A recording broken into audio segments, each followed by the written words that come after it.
At matapos nga nating malaman kung papaano mag-apply ng direkta kung ikaw ay naninirahan na sa Dubai at sa UAE, pag-usapan naman natin ngayon kung paano ang proseso at pamamaraan ng pag-apply kung ikaw ay nasa Pilipinas at nais makakuha ng trabaho direkta papunta sa Dubai. Samahan niyo po ako at pag-usapan ang topic na ito. Ako po si Lance and this is Dublog.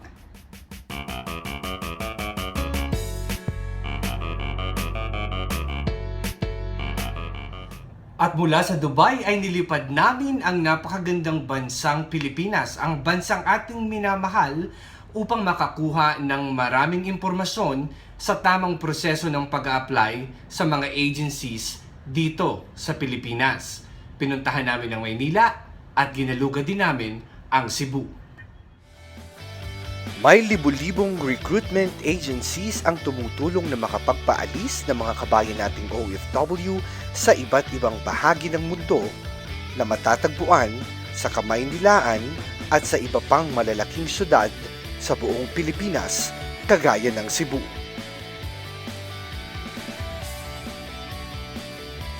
At milyon-milyong Pilipino naman ay nakikipagsapalaran na humanap ng trabaho sa ibang bansa para sa ikauunlad ng sarili at ng pamilya. Isang malaking opportunity po ang naibigay sa atin sa araw na ito na makausap ang isa sa pinamakagaling na recruiter dito sa Pilipinas. With me is Mayan. Mayan, magandang hapon. Good afternoon. Alright, Mayan, pag-usapan natin diretso, paano nga ba mag-apply ng trabaho ang mga kabayan natin na nandito sa Pilipinas para makapunta sa ibang bansa? Okay, so first, meron tayong tinatawag na work abroad. Pwede yun sa lahat ng mga aplikante na gustong mag-abroad. Okay. Any country like Qatar, Kuwait, GCC, so doon sila makakuha.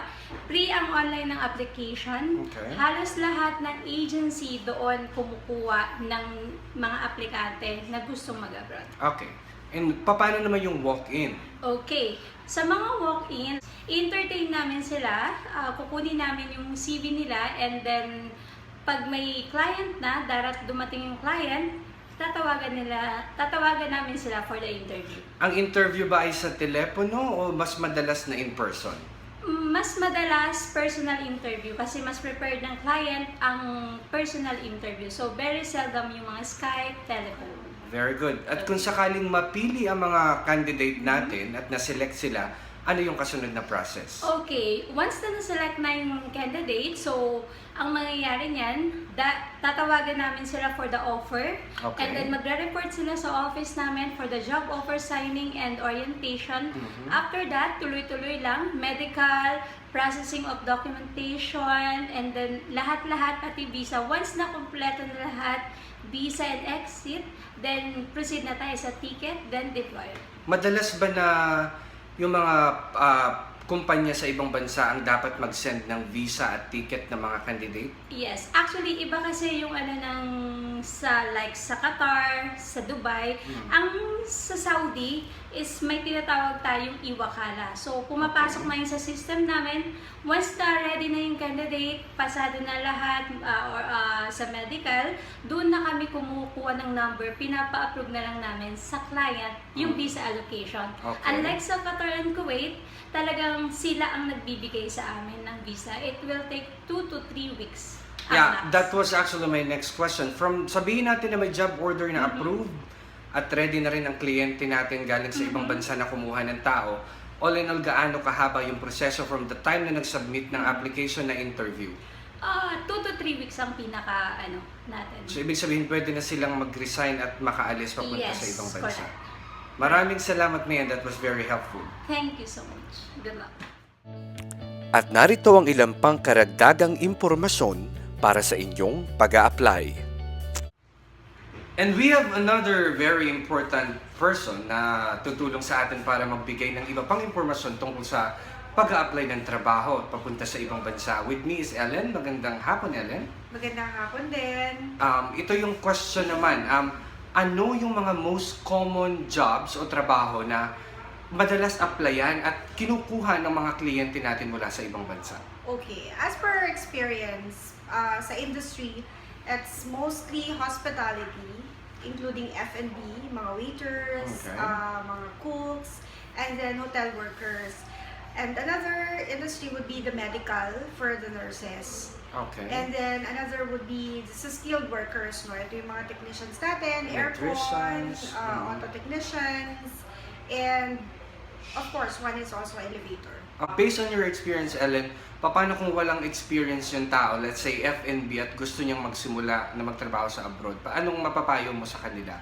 I would suggest, kasi meron tayong mga employers who would like to try people from the training centers like Okay. Tesla. Okay, ito yung pinaka-reliable sa lahat, of course. Yung Tesla, they would have 3 months of training, and then afterwards, pwede na natin silang ilapit sa employers. Ayun, so pwede tayong pumunta ng Tesla, check their website, at makakakita tayo ng mga free trainings. Yes. Para dun sa mga trabaho, para lang masigurado na totoo ang lahat ng mga jobs na pinapa-interview sa mga agency, saan nila pwedeng ma-check yung authenticity nito? Yeah, they can check from POEA. The website is www.poea.gov.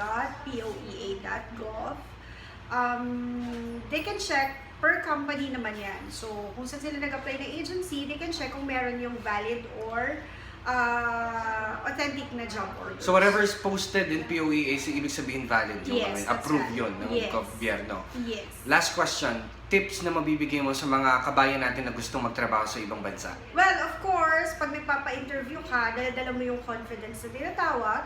And of course, i-present mo yung sarili mo through the resume. Dapat nandun lahat yung detalye na kailangan ng employers. You should have very comprehensive curriculum vitae. And of course, yung pinaka-importante sa lahat, huwag kalimutang magdasal bago magpa-interview. Thank you so much at good luck po sa lahat ng mga aplikante Yeah. natin. Good luck sa lahat ng aplikante. Thank you! Kasama kong isa sa mga aplikante for elevator technician dito sa Cebu. Anong pangalan mo ulit, sir? Si Algin. Algin, pwede mo bang i-share sa amin kung ano yung isa sa mga reason kung bakit nag-a-apply ka ng trabaho sa ibang bansa? Para malaking sahod at saka sa pamilya. At para sa pamilya, okay. Ba't hindi ba malaki ang sahod sa Pilipinas? Hindi sir. Hindi masyado. So, Hindi. may experience ka na sa ibang bansa, di ba? Apo sir. Pero bakit gusto mo uling bumalik? Ganun din sir, para malaking sahod. Para din sa malaking sahod. Okay, maraming salamat. At sa mahigit daang-daang Pilipinong na aking na-interview for the past 4 days of doing recruitment here in Manila and in Cebu, marami at iba't ibang rason na naman ang aking nakuha. Nariyang nais nilang pumunta at magtrabaho sa ibang bansa upang makatulong sa pamilya, makaipon at magkaroon ng mas malaking sahod at pera, at at the same time ay maiangat ang estado ng kanilang buhay. Kabayan, OFW, kung ano man ang rason mo, siguraduhin lamang na handa ka lagi sa anumang pagsubok na haharapin pagpunta at pagtatrabaho sa ibang bansa. Kalakip ang pagmamahal at inspirasyon mula sa pamilya, siguraduhin laging magdasal upang ikay gabayan patungo sa tagumpay. Hanggang sa susunod na episode ng Dublog, ako po si Lance.